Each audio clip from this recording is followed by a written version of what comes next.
जो हमें नट को फिक्स किया है, अब उसे खोलना है, ओपन करना है। तो ओपन करने के लिए क्या किया है कि यहाँ पे इस नट से 8 सेंटीमीटर पे अगर फोर्स लगाएंगे, मतलब ऐसा है यहाँ पे 8 सेंटीमीटर नट, अगर इस नट को खोलने के लिए से इसे नीचे धकेलना पड़ेगा, मतलब परपेंडिकुलर डायरेक्शन में फोर्स लगाना पड़ेगा। नट से 8 सेंटीमीटर पर और इस डायरेक्शन में फोर्स लगाए।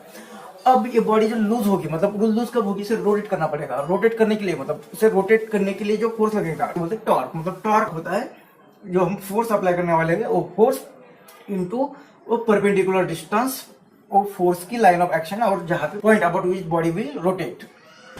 तो कितना टॉर्क लगाने के बाद लूज होती है बॉडी, ये तो यहाँ पे इस डायरेक्शन में फोर्स लगाएंगे, हम इसे नीचे खींचेंगे।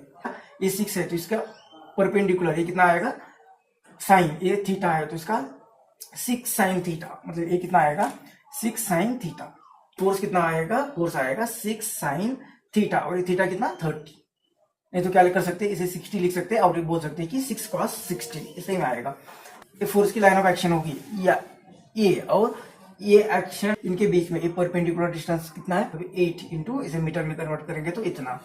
तो इतना टॉर्क अप्लाई करने के बाद ये लूज होती है, तो कितना 6 साइन 30 की वैल्यू होती है 1/2 और 8 और 10⁻², मतलब 24 इंटू 10⁻².24, और यूनिट क्या आएगा टॉर्क का, टॉर्क होता है एक फोर्स का आएगा न्यूटन और इसका आएगा मीटर। तो इतना टॉर्क पर नट लूज होता है। अब तो जैसे हम डिस्टेंस बढ़ाते हैं तो कम फोर्स से उतना टॉर्क हम ला सकते हैं। तो हमें क्या पता चला है कि इतना टॉर्क लगाने के बाद ये लूज होता है। अब हमें लूज करना है, लेकिन अलग पोजीशन पे रखकर। टॉर्क तो हमें इतना ही लाना है जितना पहले था, क्योंकि इस टॉर्क के लिए क्या होता है, ये नट लूज होता है। इतना फोर्स अप्लाई करेंगे, फोर्स अप्लाई करना है हमें इस डिस्टेंस पर, किस डिस्टेंस पर 16 इंटू 10⁻²।